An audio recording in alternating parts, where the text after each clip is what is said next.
accompagné depuis plus de 30 ans maintenant l'aventure du coaching en France. On a d'ailleurs à l'académie multiplié le distanciel. Quasiment toutes les formations sont en distanciel. En tout cas, en ce moment, à nouveau, totalement en distanciel. C'est une aventure qui a démarré pour moi avant l'année 2000. Voilà, quand j'ai quitté Vincent en 96, 1 ou 2 ans après, j'avais, comme c'est mon métier depuis toujours, j'avais envie de remonter une école dans le métier qui était devenu le mien, c'est-à-dire le coaching, depuis une bonne dizaine d'années déjà, puisqu'on a démarré avec Vincent en 87 sur mes équipes.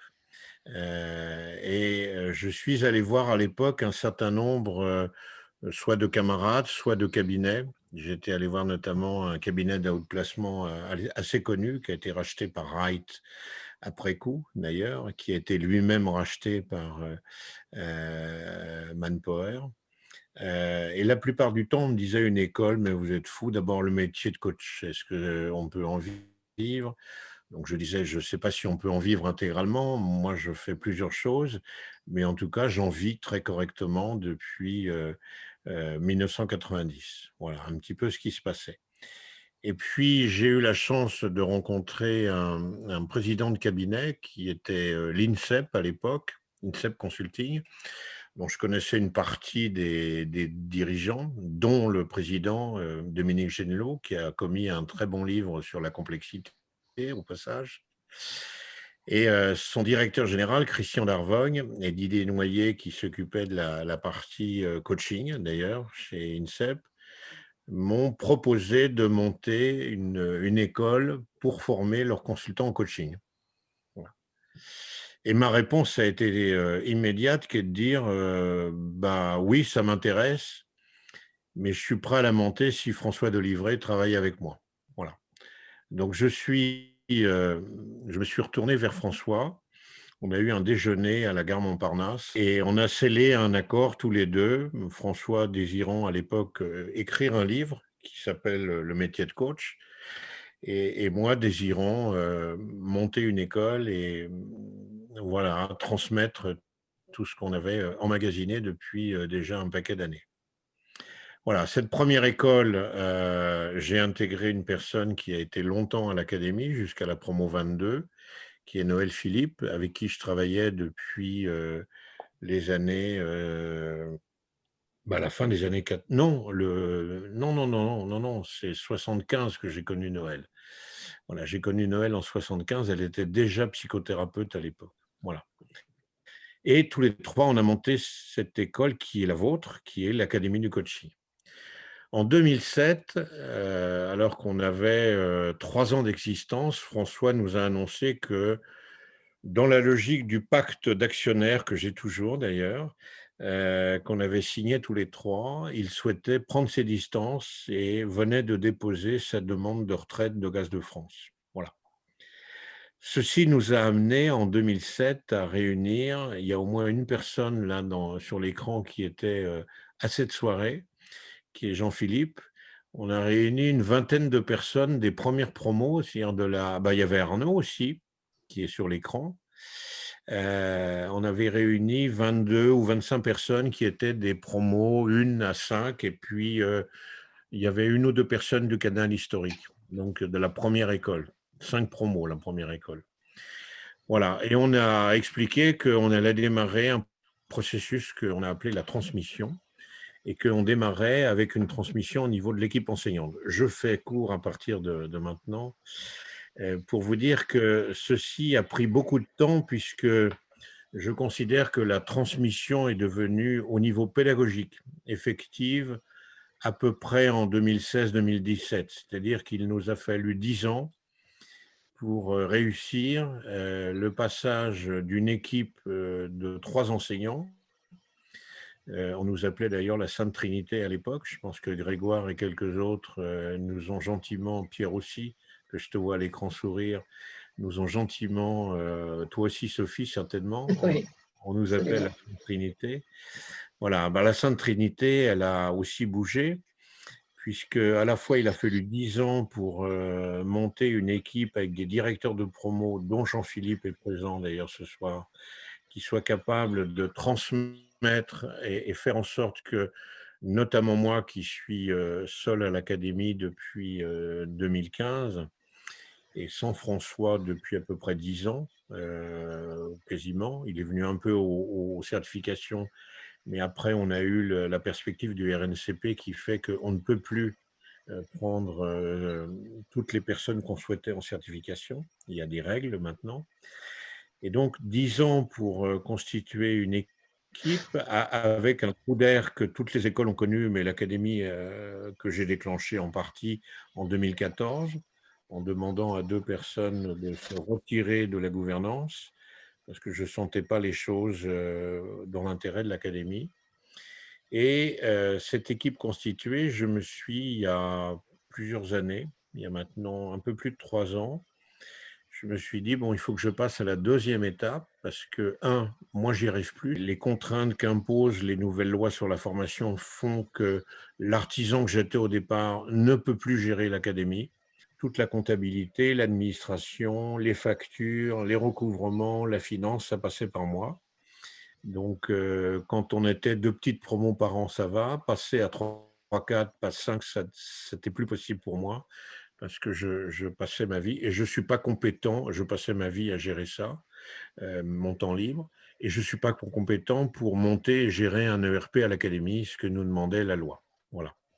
Je n'ai aucune compétence là-dedans. Je sais faire plein de choses, mais pas ça et puis en plus, je commençais, ayant largement dépassé l'âge pivot de retraite, je commençais à être fatigué dans ce que j'animais, je mettais comme énergie. Entre-temps, je vais venir à ce qui s'est passé ensuite. Entre-temps, je me suis beaucoup investi et encore aujourd'hui dans la profession. Donc, je suis un administrateur très actif de la SF Coach, titulaire accrédité. Je suis un des fondateurs du syndicat interprofessionnel des métiers du coaching et de la supervision, le CIMAX. Voilà, je suis le secrétaire général pour être précis et je travaille aussi en lien, alors pas autant que toi, Elisabeth, mais ou Olivier Anglin, je ne sais pas s'il est là ce soir, à l'EMCC, mais je suis très régulièrement en séance avec Marie-Hélène de travail avec Gabriel Hans, voilà, qui en est le président aujourd'hui. Et donc, c'est posé pour moi la question de la deuxième étape de transmission qui a posé, déjà il y avait quelque temps, mais a à nouveau reposé un premier problème qui est de dire: «Est-ce que c'est possible pour toi, François, d'imaginer que cette entreprise que tu diriges depuis près de 20 ans, cette école, tu la laisses à quelqu'un d'autre?» Voilà, donc j'ai une première épreuve à passer qui est probablement en cours. Je ne suis pas sûr qu'elle soit complètement soldée, mais probablement en cours de transition, comme dirait Bridges, qui est de faire le deuil de ce qu'a été ma vie jusque-là et d'imaginer qu'à travers le golf et d'autres activités que je peux avoir et quelques interventions ça et là, dont l'académie bien sûr, je peux imaginer faire autre chose que ce que j'ai fait jusque-là. Parce que je suis comme beaucoup de gens très paresseux. J'ai été toute ma vie professionnelle extrêmement actif, voire hyperactif et je me rends compte que j'ai laissé filer les années avec mes enfants, mes petits-enfants, mon épouse en premier d'ailleurs. Mon épouse, par parenthèse, qui est très contente du confinement parce que ça fait 6 mois qu'elle m'a à la maison et contrairement à ce qu'on craignait, ça se passe très, très, très bien. Voilà. Non, moi, j'avais peur parce que je me dis, comme j'ai passé avec elle près de 30 ans à être sur les routes, dans les hôtels, ça va peut-être être difficile d'être constamment, ensemble. En fait, pas du tout. Je trouve que c'est une transition qui est merveilleuse. Voilà et donc j'ai pris une première décision qui a été de proposer en 2016 à l'équipe enseignante, soit de se grouper, soit de travailler, individuellement et de me faire une proposition de reprise de l'académie.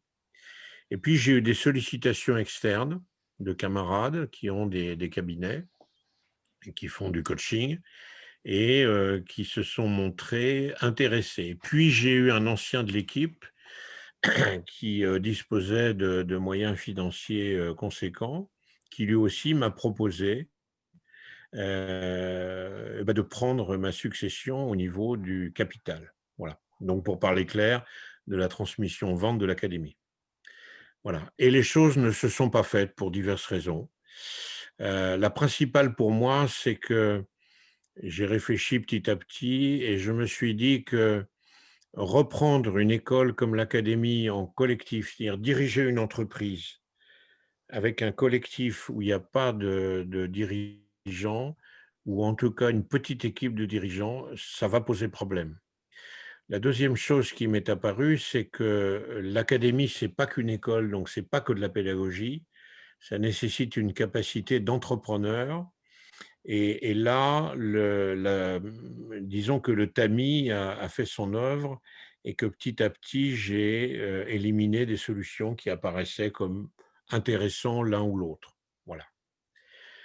On travaillait depuis maintenant, si je ne me trompe pas, Marie-Hélène, au moins 4, 5 ans ensemble, assez régulièrement, dans le cadre de l'EMCC notamment.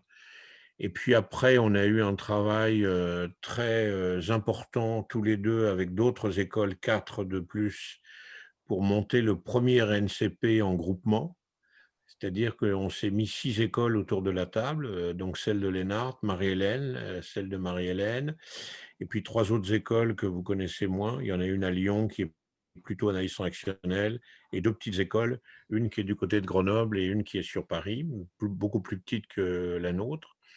Et puis j'ai découvert, de cette expérience EMCC et de cette expérience de groupement d'écoles, les qualités de Marie-Hélène et je me suis dit, un soir de week-end où on travaillait, c'était au mois de fin avril 2019, j'étais dans l'idée de proposer à Marie-Hélène au départ de monter ensemble une opération au Maroc, puisque j'avais tenté en vain de lancer l'académie à Casablanca et que j'avais pris, pour parler clair, une tôle, parce que ça marchait pas. J'avais choisi 2, bah, d'ailleurs, il y en a qui ont dû faire leur promo, la 19 et la 20, avec les 2 personnes que j'avais choisies, avec Noël à l'époque et en fait, ça a pas marché. Donc je me suis dit: «Peut-être qu'avec Marie-Hélène, ça va marcher».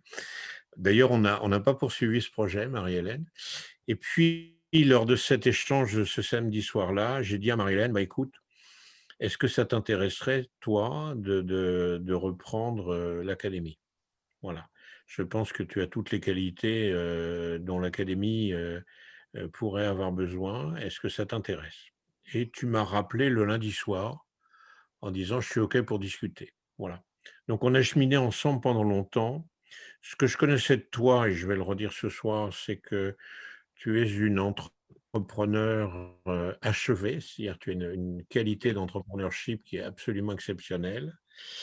Tu es quelqu'un qui, contrairement aux apparences, a une formation au-delà de la formation commerciale et de formateur, tu as une formation très conséquente, ce qui pour moi est très important en termes d'académie en psychothérapie, puisque Mmh. tu es formée, comme psychopraticienne. Tu t'es formée chez Jean-Michel Fourcade, qui pour moi est une très grande référence du métier, parce que ça a été dans mes premiers thérapeutes dans les années 70. Voilà, tu as des qualités, d'écoute, de pédagogie, voilà et puis j'ajouterais ce qui pour moi a été déterminant, c'est un petit peu ce qui s'est passé dans cette, amitié que j'ai pu avoir, que ce soit avec Arnaud d'ailleurs, qui est ici présent ou avec, Jean-Philippe, comme j'ai vécu d'ailleurs en 2014 parce qu'il n'y aurait pas eu Aqueduc, Patrick, Johan, Pierre et Alain et les autres, je pense qu'on aurait eu beaucoup plus difficile à gérer ce passage plutôt délicat et chahuté pour l'académie. Voilà.